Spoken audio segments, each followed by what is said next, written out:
नमस्कार दोस्तों। जैसा कि आप जानते हैं, कल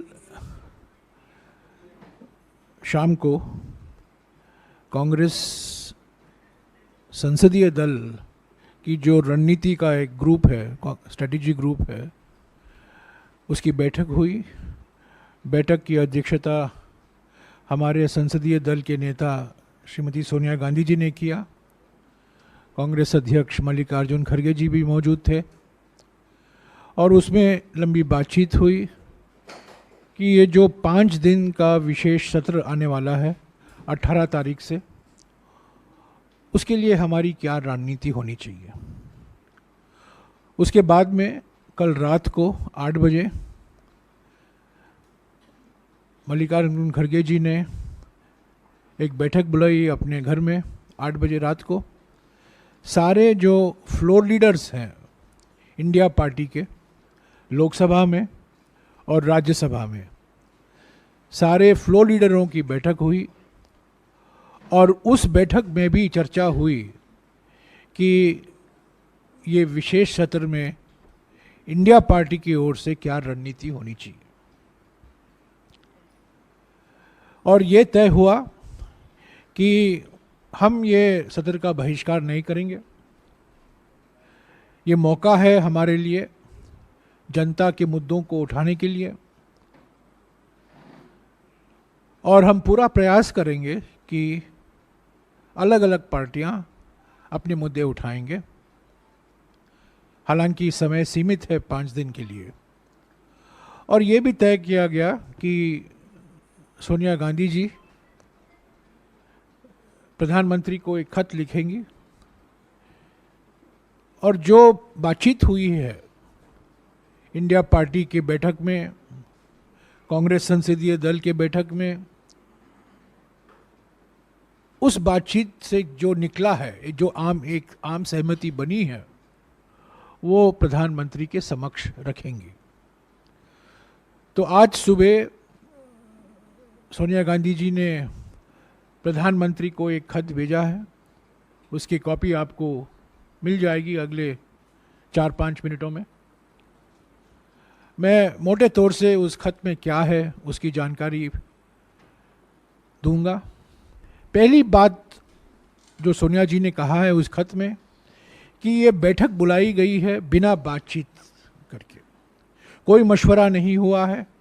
अलग अलग राजनीतिक दलों के साथ मनमानी अपने ही बल में एक तरफा निर्णय लिया गया कि 5 दिन का सत्र होगा 18 तारीख से। दूसरी बात, जब कभी विशेष सत्र होता है कार्यसूची पहले तय की जाती है, और कार्यसूची जो एजेंडा है, जो कार्यसूची है, वो सभी पार्टियों से बातचीत करके एक बार, जैसा कि मैंने कहा, सर्वसम्मति तो असंभव है पर एक आम सहमति बनाने की प्रयास होती है सरकार की ओर से। पर यह पहली बार हो रहा है कि विशेष सत्र बुलाया गया है और एजेंडा, कार्यसूची की जानकारी हमारे पास नहीं है। यह बहुत दुर्भाग्यपूर्ण है। और तीसरी बात जो उन्होंने खत में लिखा है कि जो बुलेटिन में छपा है, जो सांसदों ने अपने बुलेटिन, लोकसभा बुलेटिन में और राज्यसभा बुलेटिन में पढ़ा है, मैंने भी पढ़ा है कि 18 तारीख सरकारी बिजनेस, 19 तारीख सरकारी बिजनेस, 20 तारीख सरकारी बिजनेस, 21 तारीख सरकारी बिजनेस, 22 तारीख सरकारी बिजनेस, यानी कि 5 के 5 दिन गवर्नमेंट बिजनेस के लिए एलोकेट किया गया है।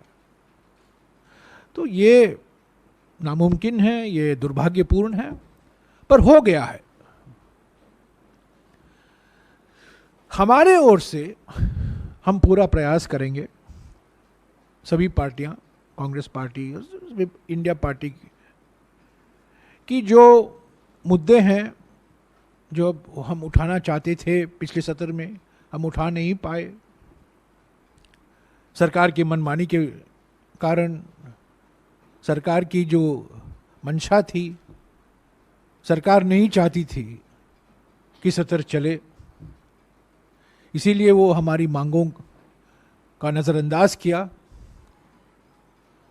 पर इस बार सोनिया जी ने प्रधानमंत्री को कहा है कि हमारे ओर से 9 महत्वपूर्ण मुद्दे हैं जो हम उठाना चाहते हैं लोकसभा में, राज्यसभा में। किस नियम के अनुसार उठाए जाएंगे उस पर बातचीत हो सकती है। हम उस पर कोई ये नहीं कह रहे हैं कि इसी रूल के तहत होना चाहिए। हम कह रहे हैं कि प्राथमिकता बहस पर है, प्राथमिकता है चर्चा होनी चाहिए।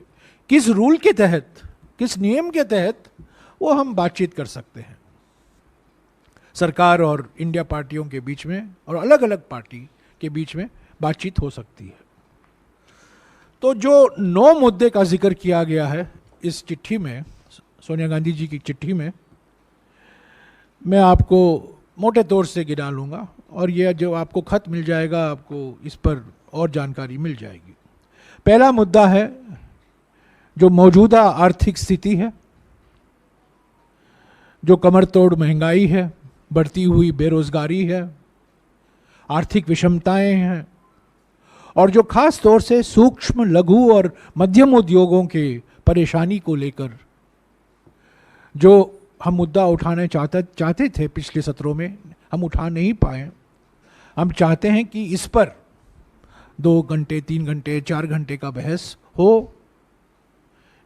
जिस दिन होगा वो तय हो सकता है, पर जो मौजूदा आर्थिक स्थिति है, खास तौर से आवश्यक वस्तुओं पर जो कीमतें बढ़ रही हैं, बेरोजगारी बढ़ रहा है और रोजगार मेले लगाए जा रहे हैं, विषमताएं बढ़ रही हैं और एमएसएमई, सूक्ष्म, लघु और मध्यम उद्योग परेशानी में है हर एक राज्य में, उसको लेकर एक बहस होने की ज़रूरत है। दूसरा मुद्दा जो सोनिया जी ने जिक्र किया है, किसान संगठनों के साथ सरकार की बातचीत हुई थी, आंदोलन था, आपको याद है, 3 काले कानून लाए गए थे, उस पर आंदोलन हुई। बाद में सरकार को मजबूरी से उन कानूनों को वापस लेना पड़ा, पर कुछ समझौता हुआ था, कुछ वादे किए गए थे एमएसपी को लेकर, खास तौर से कानूनी गारंटी एमएसपी को देने की बातचीत हुई थी और किसान संगठनों के अलग अलग मांगे भी थी। उस पर क्या कार्रवाई हुई है, उसकी मौजूदा स्थिति क्या है, एमएसपी को लेकर लीगल गारंटी के मुद्दे पर सरकार की मंशा क्या है, इस पर चर्चा हो, सोनिया जी ने जिक्र किया है। तीसरी मांग जो हमारी है, जो अडानी बिजनेस ग्रुप को से लेकर जो खुलासे हुए हैं हमारे मीडिया में, अंतर्राष्ट्रीय मीडिया में, और रोज कुछ ना कुछ छपते रहता है,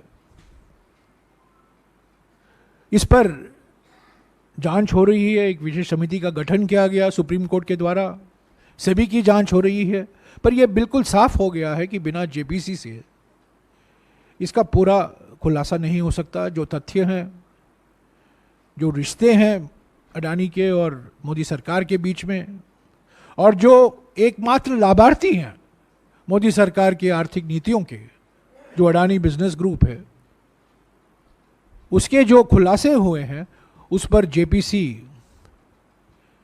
का गठन होना बहुत ज़रूरी है। ये मांग हम पिछले 6 महीने से कर रहे हैं, 7 महीने से कर रहे हैं, पर ये मांग हम फिर से दोहरा रहे हैं और सोनिया जी ने इसको प्रधानमंत्री को भी अवगत कराया है। चौथा मुद्दा है कास्ट सेंसस को लेकर, जातीय जनगणना को लेकर। जैसा कि आप जानते हैं, जब मैं ग्रामीण विकास मंत्री था 2011 में, हमने प्रयास किया कि जातीय जनगणना हो, सोशो इकोनॉमिक कास्ट सेंसस, हमने पूरा भी किया, पर उसमें और काम करने की ज़रूरत थी। हमारी सरकार चली गई 2014 में, उसके बाद में उस जातीय जनगणना के बारे में हमने कुछ सुना नहीं। न केवल जातीय जनगणना नहीं हुआ है, पर जो 2021 में जनगणना होने वाली थी, जो हर 10 साल जनगणना होती है, वो भी अब तक नहीं हुआ है। और उस जनगणना न होने के कारण हमारे देश में करीब 14 करोड़ लोग हैं जो खाद्य सुरक्षा कानून के लाभार्थी नहीं बन पाए हैं। तो जनगणना होना जरूरी है, और खास तौर विशेष तौर से जातीय जनगणना होना जरूरी है, क्योंकि जो सरकारी कार्यक्रम है, हमारे सामाजिक न्याय के कार्यक्रम है, सामाजिक सशक्तिकरण के कार्यक्रम है, नीतियां हैं, उसको और मजबूती देने के लिए ये जातीय जनगणना होना जरूरी है, अनिवार्य है। पांचवा मुद्दा है संघीय ढांचा पर जो आक्रमण हो रहा है। अलग अलग राज्यों में आप देख रहे हैं, तमिलनाडु में देखा है आपने, केरला में देखा है, कर्नाटक में हमारा अन्न भाग्य गारंटी को रोका गया था। अलग अलग राज्यों में राज्यपाल की भूमिका रोज हम उसके बारे में पढ़ने को मिलता है।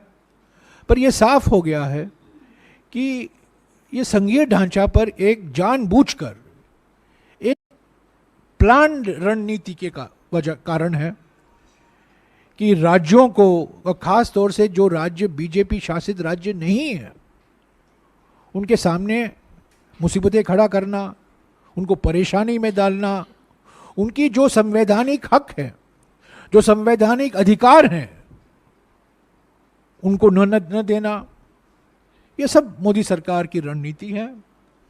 और ये हम उठाना चाहते हैं, इस पर बहस होने की ज़रूरत है। और सोनिया जी ने प्रधानमंत्री को कहा है कि ये जो सेंटर स्टेट रिलेशन को लेकर सभी कई राज्यों में जो चिंता जताई गई है, कई मुख्यमंत्रियों ने भी कहा है, इस पर चर्चा ज़रूर कराइए। छठा मुद्दा है जो प्राकृतिक आपदाएं हैं। खास तौर से हमने देखा है कुछ राज्यों में अत्यधिक बाढ़, हिमाचल प्रदेश जैसे राज्यों में अत्यधिक बाढ़ के कारण लाखों लोग विस्थापित हुए हैं, नुकसान पहुंचा है। और एक राज्य में अत्यधिक बाढ़ हो रहा है, दूसरे राज्य में, महाराष्ट्र जैसे राज्य में अत्यधिक सूखा हो रहा है। तो ये अत्यधिक बाढ़ और अत्यधिक सूखा ये प्राकृतिक आपदाएं हैं, पर अब तक इसको प्राकृतिक आपदा घोषित नहीं किया गया है। ये चिंता का कारण है, चिंता का विषय है। और प्राकृतिक आपदा में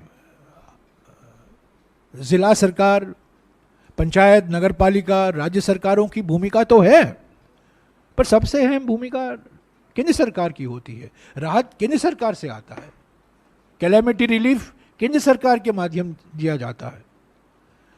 तो ये कई राज्यों ने भी बात उठाई है, और न केवल बीजेपी जो विपक्ष के राज्य हैं, पर सभी राज्यों में जो प्राकृतिक आपदाएं से पीड़ित हैं, या तो अत्यधिक बाढ़ या अत्यधिक सूखा, तो इस पर हम समझते हैं कि वक्त आ गया है इसको संसद में चर्चा हो, और सोनिया जी ने इसका भी जिक्र किया है। सातवां मुद्दा चीन से लेकर है। आप जानते हैं 19 जून 2020 को प्रधानमंत्री ने स्वयं चीन को एक क्लीन चिट दे दिया था, पर उसके बावजूद आज हमारे ज़मीन पर चीन बैठा हुआ है। लद्दाख और अरुणाचल प्रदेश में हमारी सीमाओं पर गंभीर समस्याएं पैदा हुई हैं, चुनौती है हमारे लिए, विदेश नीति के लिए। पर इस पर 3 साल से बहस नहीं हो पाई है, एक शब्द नहीं बोला गया है। हालांकि जो शब्द बोले गए हैं 19 जून 2020 को, वो एक क्लीन चिट दिया गया है प्रधानमंत्री से, और इसकी कीमत हमें भारी तरीके से चुकानी पड़ी है। पर इस पर बहस होना चाहिए,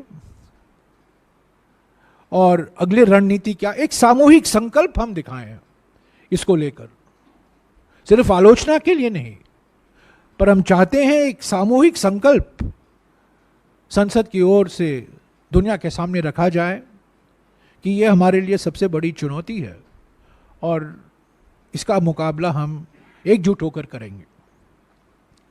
8वां मुद्दा जो सांप्रदायिक तनाव पैदा किए जा रहे हैं, मिसाल के तौर से हरियाणा जैसे राज्यों में, ये चुनावी रणनीति तो है ही, पर सांप्रदायिक तनाव कई राज्यों में प्रयास की जा रही है। कभी कभी जो संस्थाएं हैं बोला जाता है ये फ्रिंज एलिमेंट है, पर कभी कभी नॉन फ्रिंज एलिमेंट भी इसमें शामिल हैं। तो सोनिया जी ने कहा है कि जो कम्युनल टेंशन है, सांप्रदायिक तनाव है, अलग अलग राज्यों में एक भय का वातावरण बनाया गया है, एक माहौल बन गया है भय का। लोग चिंतित हैं, सब लोग चिंतित हैं, लोगों को निशाना बनाया गया है, इस पर चर्चा हो। और आखिरी मुद्दा जो उन्होंने जिक्र किया है मणिपुर को लेकर, 4 महीने हो गए हैं, सुप्रीम कोर्ट ने कहा है संवैधानिक संस्थाएं सब खत्म हो चुकी हैं, आज भी लोग पीड़ित हैं, लाखों लोग विस्थापित हैं। और आज ही हमें पढ़ने को मिला है कि अगले 5 दिन के लिए, जब हम G20 मना रहे हैं दिल्ली में, 5 दिन के लिए इम्फाल घाटी में कर्फ्यू लगाया गया है। तो अगर स्थिति नॉर्मल है तो 5 दिन के लिए पूरा कर्फ्यू क्यों लगाया गया है? तो ये 9 मुद्दे हैं सोनिया जी के खत में, और उन्होंने कहा है कि एक रचनात्मक सहयोग के भावना से, इन्होंने ये शब्द इस्तेमाल भी किया है, इस रचनात्मक सहयोग के भावना से आप ये तय कीजिए, समय दीजिए और बताइए कि इन मुद्दों पर एक मौका मिलेगा सभी पार्टियों को अपने बात रखने का। न सिर्फ हमारी पार्टी, सभी पार्टी, बीजेपी की पार्टी भी चाहेगी कि इन मुद्दों पर वो भाग लें, पर इस पर चर्चा होना जरूरी है। इसके अलावा कुछ राज्यों में भी ऐसे हैं, महत्वपूर्ण मुद्दे हैं। तमिलनाडु में लेकर नीट का मुद्दा है, महाराष्ट्र को लेकर मराठा आरक्षण का मुद्दा है। ये भी वहाँ के पार्टी जो सांसद हैं वो इस सत्र में उठाना चाहेंगे और वो मौका उनको भी मिलना चाहिए। तो आपको खत मिल जाएगा। हम उम्मीद करते हैं कि हालांकि अगले 4-5 दिन सरकार व्यस्त रहेगी, पर 18 तारीख तक हमें समय है। सिर्फ सरकारी एजेंडा के आधार पर यह विशेष सत्र नहीं होना चाहिए। सिर्फ government business, government business, government business, government business, government business 5 बार लिखा है बुलेटिन में, ये हमारे लिए, हम इसको स्वीकार नहीं करते। ये नामुमकिन है, ये परंपरा के खिलाफ है। जो आपका एजेंडा है, बैठक बुलाइए, हमसे बातचीत कीजिए। आप विधेयक पास कराना चाहते हैं, पारित कराना चाहते हैं, हमें बताइए, पहले से बातचीत कीजिए। पर सबसे महत्वपूर्ण बात, रोज जो 6 घंटे या 5 घंटे हम मिलेंगे, उसमें से 1.5 या 2 घंटे या 2.5 घंटे इन मुद्दों पर चर्चा हो, किसी भी नियम के आधार पर चर्चा हो।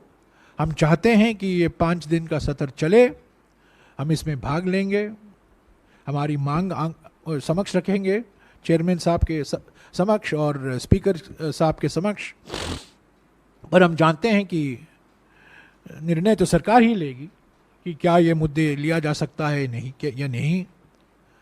पर हम चाहते हैं कि इन 9 मुद्दों पर ज़रूर चर्चा हो और भरपूर हम इस पर भाग लेंगे। ऐसा नहीं कि हम सिर्फ हमारी बात रखकर हम निकल जाएंगे, ऐसा नहीं है। बात सुनेंगे, हम बात भी बोलेंगे। अंत में मैं यही कहूँगा कि ये एक तंत्र का जो तोप चलाया जा रहा है, बिना कोई जानकारी के, बिना कोई मशवरे के, बिना कोई वार्तालाप के, बिना कोई बातचीत के सदन को बुलाना, सदन का जो एजेंडा है, जो कार्यसूची है, उसको एक राज रखना, ये एक तंत्र का तोप है। हम अपने आप को, प्रधानमंत्री अपने आप को, हमारे देश को मदर ऑफ डेमोक्रेसी कहते हैं, पर अब मदर ऑफ डेमोक्रेसी में अगर लोकतंत्र की शहनाई नहीं बजती है, पर सिर्फ एक तंत्र का तोप चलाया जाता है, ये कोई लोकतंत्र नहीं है। शुक्रिया।